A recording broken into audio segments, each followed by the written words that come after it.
اعوذ باللہ من الشیطان الرجیم بسم اللہ الرحمن الرحیم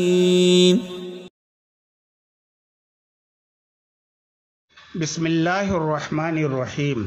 میں مجاہد حسین رضوی، استاذ دارالعلوم غریب نواز الہ آباد،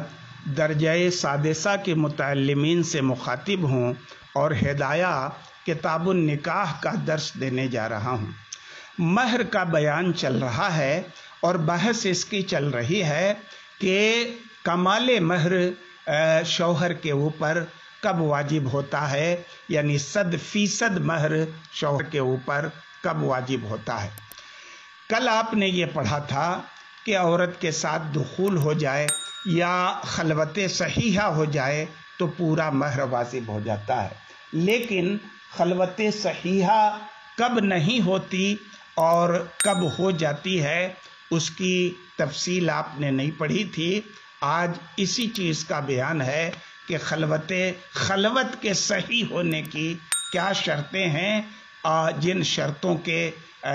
نہ پائے جانے کی وجہ سے خلوت صحیحہ نہیں ہوتی۔ اس سے متعلق جو عبارت ہے ہدایہ کی وہ یہ ہے، وَإِنْ كَانَ أَحَدُهُمَا مَرِيضًا أَوْ صَائِمًا فِي رَمَضَانَ أَوْ مُحْرِمًا بِحَجٍّ فَرْضٍ أَوْ نَفْلٍ أَوْ بِعُمْرَةٍ أَوْ كَانَتْ حَائِضًا فَلَيْسَتِ الْخَلْوَةُ صَحِيحَةً حَتَّى لَوْ طَلَّقَهَا كَانَ لَهَا نِصْفُ الْمَهْرِ لِأَنَّ هَذِهِ الْأَشْيَاءَ مَوَانِعُ وَأَمَّا الْمَرَضُ مِنْهُ فَالْمُرَادُ مِنْهُ مَا يَمْنَعُ الْجِمَاعَ أَوْ يَلْحَقُهُ بِهِ ضَرَرٌ وَقِيلَ مَرَضُهُ لَا يُرَى عن تكسر وفتور وهذا التفصيل في مرضها، وأما صوم رمضان لما يلزمه من القضاء والكفارة والإحرام لما يلزمه من الدم وفساد النسك والقضاء والحيض مانع طبعا وشرعا، وإن كان أحدهما صائما تطوعا فلها المهر كله لأنه يباح له الإفطار من غير عذر في رواية المنتقى، وهذا القول في المهر هو الصحيح، وصوم القضاء والمنظور كالتطوع في رواية لأنه لا كفارة فيه، والصلاة بمنزلة الصوم فرضها كفرضه ونفلها كنفله۔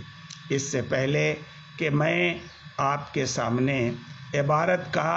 ترجمہ بیان کروں، میں عبارت سے متعلق جو تشریح ہے وہ بیان کر دینا چاہتا ہوں۔ جو چیزیں خلوت میں وطی سے مانے ہیں اور جن کی وجہ سے خلوت کے بعد بھی عورت کو پورا مہر نہیں ملتا، جیسا کہ میں نے بتایا، آج انہی چیزوں کا بیان ہے۔ مختصر طور پر آپ اتنا ذہن میں رکھیں کہ موانع 5 طرح کے ہوتے ہیں۔ نمبر 1 معنی حقیقی، نمبر 2 معنی طبعی، نمبر 3 معنی شرعی، نمبر 4 معنی حسی اور نمبر 5 معنی طبعی شرعی۔ معنی حقیقی مثلا زوجین میں سے کسی ایک کا بیمار ہونا۔ معنی طبعی یہ ہے کہ عورت کی شرمگاہ کا منہ ہی بند ہو یا عورت اتنی چھوٹی ہو جو جماع کے لائق ہی نہ ہو۔ معنی شرعی یہ ہے کہ احد الزوجین نے حج فرد کا احرام باندھ رکھا ہو۔ معنی حسی یہ ہے کہ خلوت میں زوجین کے علاوہ کوئی تیسرا موجود ہو یا ستر اور پردے کا انتظام نہ ہو۔ اور معنی طبعی اور شرعی یہ ہے کہ عورت حائضہ ہو، ظاہر ہے کہ بحالت حیض گندگی اور خون کی آلودگی کے پیش نظر طبیعت سلیمہ جمع کرنے سے انکار کرے گی، اس لیے یہ معنی طبعی ہے۔ اور معنی شرعی اس وجہ سے ہے کہ قرآن کریم نے ولا تقربوہن حتی یطہرن سے بحالت حیض صحبت سے منع کر دیا ہے۔ وَأَمَّا الْمَرَض سے صاحب کتاب جملہ موانع کی تفصیل بیان کر رہے ہیں اور فرماتے ہیں کہ ایک قول کے مطابق تو مرد کا مرض مطلقاً مانع وطی نہیں ہے، بلکہ اس سے مراد ایسا مرض ہے جو واقعتاً مانع جمع ہو یا ایسا مرض ہو جس سے مرد کو ضرر اور تکلیف ہو اور وہ صحبت اور جمع میں مخل اور مضر ہو۔ اور دوسرا قول یہ ہے کہ مرد کا مرض مطلقاً مانع وطی ہے، اس لیے کہ وطی اور جمع وغیرہ میں تلذذ کا حصول اسی وقت ہوتا ہے جب نشاط اور فرحت ہو، لہذا مرد کی ذرا سی سستی اور طبیعت کا ہلکا پن اس کے لطف کو خراب کر دے گا، اس لیے یہ مطلقاً مانع وطی ہوگا۔ علامہ عینی اور صاحب صدر الشریعہ کی نظر میں مرض کی دوسری تحقیق و تفصیل محبوب اور پسندیدہ ہے، اس لیے کہ عموماً مرد کے اعضاء بیماری سے تھک جاتے ہیں اور آلۂ تناسل فتور اور ڈھیلے پن کا شکار ہو جاتا ہے۔ فرماتے ہیں کہ عورت کے مرض میں بھی بعینہ ہی وہی تفصیل ہے جو مرد کے مرض کی پہلی تحقیق میں گزری، یعنی جس طرح پہلی تحقیق کے مطابق مرد کا مرض منقسم ہے، اسی طرح عورت کا مرض بھی منقسم ہے۔ اگر مانع جمع ہوگا یا اس سے ضرر لاحق ہوگا تب تو وہ مانع وطی سمجھا جائے گا ورنہ نہیں سمجھا جائے گا۔ وَأَمَّا صوم رمضان سے رمضان کے روزے یا احرام کے مانع وطی ہونے کی وجہ بیان کی جا رہی ہے، اور ان کے مانع ہونے کی وجہ یہ ہے کہ بحالت صوم رمضان عمدن جمع کرنے سے انسان پر قضا بھی لازم ہوتا ہے اور کفارہ بھی لازم ہوتا ہے، ساتھ ہی ساتھ اس پر وبال اور عذاب بھی برستا ہے۔ اسی طرح احرام کا حال ہے کہ بحالت احرام قبل وقوف عرفہ وطی کرنے سے محرم پر دم لازم ہوتا ہے اور اس کا حج بھی فاسد ہو جاتا ہے اور اس کی قضا بھی ضروری ہو جاتی ہے، مزید گناہ الگ سے ہوتا ہے۔ لہٰذا ان صورتوں میں خلوت کے باوجود اس خلوت کو دخول کے حکم میں نہیں مانیں گے، یعنی خلوت صحیحہ نہیں مانیں گے، اس لیے کہ کون اتنی حماقت کرے گا کہ روزے کی قضا بھی کرے اور کفارہ بھی دے، اس طرح دور دراز سے پیسہ خرچ کر کے جائے، حج کو فاسد کر دے اور پھر اس کے اوپر قضا بھی لازم ہو، گناہ بھی لازم ہو۔ الحاصل ان صورتوں میں وطی کرنا عموماً ناممکن ہے، اس لیے انہیں دخول کے قائم مقام نہیں مانیں گے۔ رہا مسئلہ حیض کا تو ہر اعتبار سے حالت نفرت ہے، قرآن کریم نے بھی اس حالت میں جمع کرنے سے منع کیا ہے، اور پھر طبیعت سلیمہ اور فطرت پاکیزہ اس حال میں ہاتھ لگانا بھی گوارا نہیں کرتی کہ جائے کہ جمع جیسا پرتکلف کام کیا جائے۔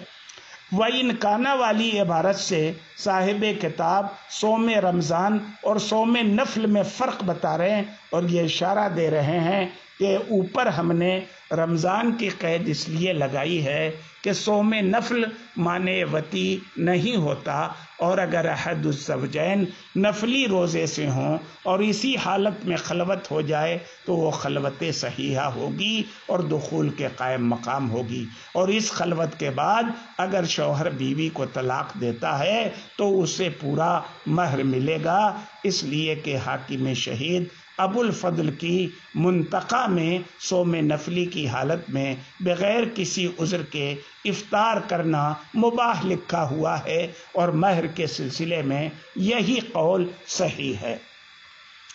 وہذا القول کا واضح مطلب یہ ہے کہ کل مہر واجب ہونے کے متعلق تو منتقی کی روایت درست ہے، لیکن صوم نفل کے معنی وتی نہ ہونے کے متعلق منتقی کی روایت درست نہیں ہے، کیونکہ بعض لوگ صوم نفلی کو بھی وتی سے معنی اور خلوت صحیحہ کی راہ میں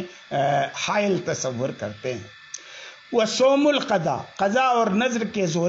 روزے یہ خلوت صحیحہ سے مانے ہیں یا نہیں، اس سلسلے میں دو روایتیں ہیں، مانے ہیں مانے نہیں ہیں۔ قائلین مانے کی دلیل یہ ہے کہ اگرچہ صوم منظور کے توڑنے سے کفارہ واجب نہیں ہوتا، اس لیے یہ بھی صوم رمضان کی طرح خلوت صحیح سے مانے ہوں گے۔ اور جو لوگ صوم منظور اور صوم قضا کو خلوت صحیح سے مانے نہیں خیال کرتے، ان کی دلیل یہ ہے کہ صوم رمضان اور صوم قضا وغیرہ وجوب قضا اور لزوم گناہ میں برابر ہیں، البتہ وجوب کفارہ کے حوالے سے صوم رمضان ان پر غالب ہے اور ان سے فائق ہے، اس لیے دونوں میں فرق کا مدار کفارہ پر ہوگا، اور چونکہ ان میں کفارہ واجب نہیں ہوتا مگر گناہ اس پر بھی ہوتا ہے، ساتھ ہی ساتھ قضا بھی واجب ہوتی ہے، اس لیے یہ خلوت صحیحہ سے مانے بھی نہیں ہوں گے۔ والصلاۃ سے فرماتے ہیں کہ بھائی جب آپ نے روزوں کے متعلق تفصیلات سماعت فرما لی تو مختصراً یاد رکھیے کہ نماز کی حالت روزے کی سی ہے، اور جس طرح فرض روزہ خلوت صحیحہ سے مانے ہے، اسی طرح سے فرض نماز بھی خلوت صحیحہ سے مانے ہوگی، اور جس طرح سے نفل روزہ خلوت صحیحہ سے مانے نہیں ہے، اسی طرح سے اگر احد الزوجین کے نفلی نماز پڑھنے کی حالت میں خلوت ہوئی تو وہ خلوت بھی معتبر ہوگی اور اسے معنی وتی نہیں سمجھا جائے گا اس خلوت کو، اور خلوت صحیحہ ہو جائے گی۔ آج